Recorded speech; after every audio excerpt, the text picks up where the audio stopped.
Je m'appelle Emma, et si je devais raconter ma vie, je ne saurais même pas par où commencer. Peut-être par ce sentiment qui m'a toujours accompagnée, comme un fantôme dans une pièce vide, celui de ne pas être aimé. Je suis née dans une famille où je n'étais pas vraiment désirée.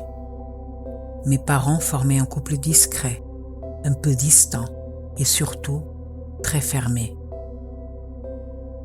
Ils n'ont jamais voulu d'enfants, c'est ce que j'ai fini par comprendre au fil du temps. Je suis arrivée par accident, une surprise de la vie, mais une surprise qu'ils n'ont jamais su aimer. Je n'ai pas grandi dans la violence physique, non. C'était autre chose, un vide, une absence, comme si j'étais une présence gênante, dont on attend simplement qu'elle ne dérange pas trop. Aucun « je t'aime », aucun regard tendre, aucune main posée sur l'épaule quand j'avais peur, rien. Alors, très jeune, j'ai appris à me débrouiller seule, à faire semblant que tout allait bien, et quand j'ai eu l'âge de partir, je n'ai pas hésité. J'ai trouvé un petit appartement qui me ressemblait, j'ai décroché un job pas incroyable mais stable, et surtout, je me suis fait des amis, des vrais, des gens qui m'écoutaient, qui riaient avec moi, qui m'invitaient à dîner juste pour passer un bon moment.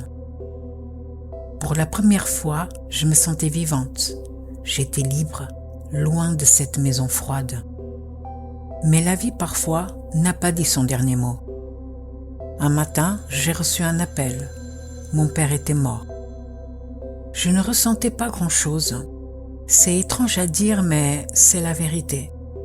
Je l'aimais, du moins, j'aurais aimé l'aimer, mais on ne peut pas vraiment faire le deuil d'un lien qui n'a jamais existé. Le jour de l'enterrement, je suis restée en retrait, silencieuse. C'est là que ma mère s'est tournée vers moi, devant tout le monde, et m'a lancé. « Il est mort à cause de toi.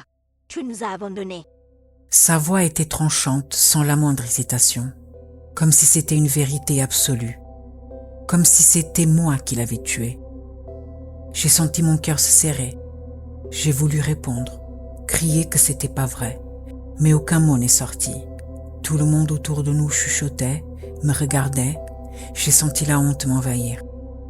Même à ce moment-là, elle ne pouvait s'empêcher de me faire du mal. Je suis partie en pleurs, incapable de lui répondre, comme quand j'étais petite. Les semaines suivantes ont été difficiles, mais mes amis m'ont soutenue. Ils m'ont aidé à me relever une fois de plus.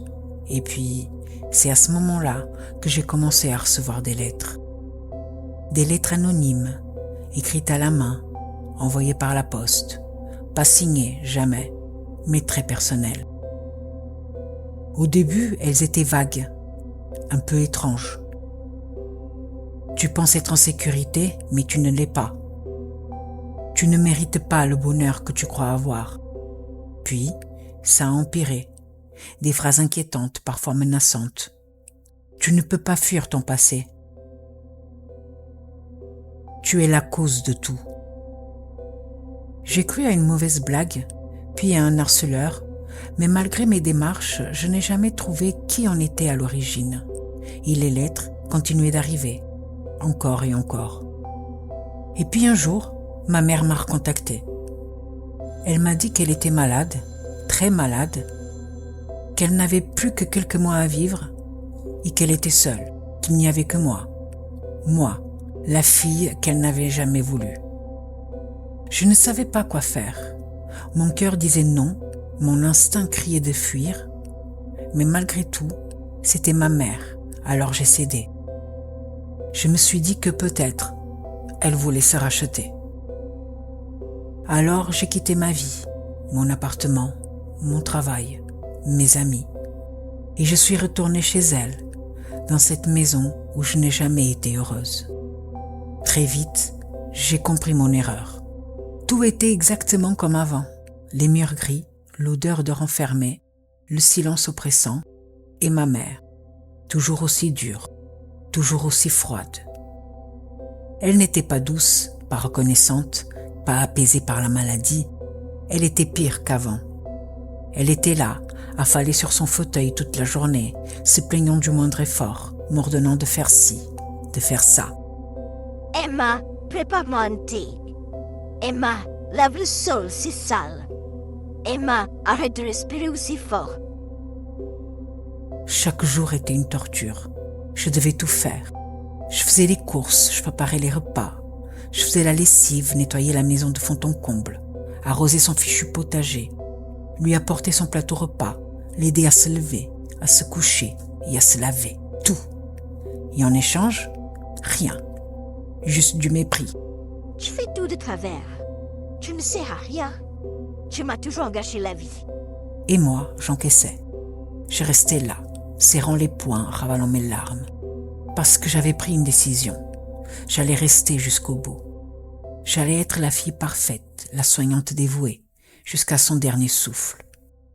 Je voulais croire qu'elle changerait, qu'un jour elle me dirait « merci » ou même « pardon », mais ça n'est jamais arrivé. Les semaines passèrent, ma vie d'avant semblait être plus qu'un rêve lointain. Mes amis m'appelaient, m'envoyaient des messages, je ne répondais plus, trop fatiguée, trop honteuse d'admettre que j'étais redevenue l'ombre de moi-même. Je me levais aux aurores, je passais mes journées à m'occuper d'elle et mes nuits à pleurer en silence. J'avais tout quitté pour elle, et elle continuait à me traiter comme une moins que rien. Tu ne sais même pas laver correctement une assiette.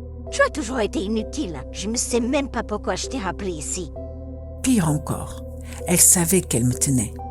Elle me manipulait. Si tu pars, je vais mourir toute seule. Tu es une fille ingrate. Tout ce que je t'ai donné, et voilà comment tu me remercies. Tout ce qu'elle m'avait donné, elle ne m'avait jamais rien donné. Mais elle savait jouer avec mes émotions. Elle savait comment m'enchaîner.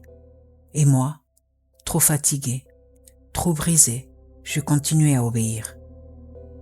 Et puis, il y a eu ces lettres encore. Mais cette fois, quelque chose avait changé. Elles n'étaient plus timbrées. Elles étaient glissées dans la boîte aux lettres directement, chez elle, là où je vivais désormais. Comment ? Je pensais qu'elle disparaîtrait une fois que j'aurais quitté mon appartement, mais non, elle continuait à arriver. Chaque matin, une nouvelle enveloppe m'attendait. Tu n'aurais jamais dû revenir. Tu es piégé ici. Elle ne te laissera jamais partir. Je commençais à paniquer. Qui savait ? Qui m'envoyait ça ? Un voisin ? Un inconnu qui connaissait mon histoire ? Ou pire, non. C'était impossible. Non. Ma propre mère ne pouvait pas faire ça. Elle était malade, non. Elle n'avait pas l'énergie pour ça, non. Et pourtant, elle me regardait toujours avec ce petit sourire en coin quand je rentrais du jardin avec une nouvelle lettre à la main. Comme si elle savait. Comme si elle s'amusait de ma détresse. Comme si elle se nourrissait de ma souffrance. J'ai commencé à douter de tout. Si elle était vraiment malade, pourquoi le médecin ne venait jamais ? Pourquoi n'y avait-il aucun rendez-vous, aucun traitement ?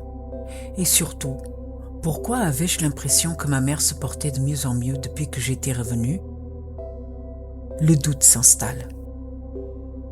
Un soir, j'ai fouillé. Je ne sais pas ce qui m'a poussé à le faire. Peut-être un sixième sens, une intuition. Et j'ai trouvé une boîte, cachée dans un placard, derrière les piles de vieux draps. Elle contenait toutes des lettres, des versions manuscrites, des brouillons raturés. C'était elle. Depuis le début, c'était ma mère. Elle n'était pas malade, pas vraiment. Elle avait tout inventé pour me faire revenir, pour m'avoir à portée de main, pour continuer à me torturer lentement. Pourquoi ? Je l'ignore. Est-ce qu'elle souffrait ? Sans doute. Mais moi aussi. Et je n'ai jamais voulu faire souffrir qui que ce soit. Je suis restée là un long moment, les lettres entre les mains, le cœur en vrac. Tout ce que je venais de découvrir me paraissait irréel, Mais au fond de moi, je savais. J'avais toujours su. Ce n'était pas la maladie qui l'avait poussé à me rappeler, c'était autre chose, un besoin de contrôle, de me garder près d'elle, même si c'était dans la souffrance. Elle n'avait jamais changé. Cette nuit-là, j'ai fait ma valise en silence. Je n'ai pas crié, je n'ai pas pleuré, je n'ai même pas dit au revoir. J'ai simplement refermé la porte derrière moi et j'ai respiré.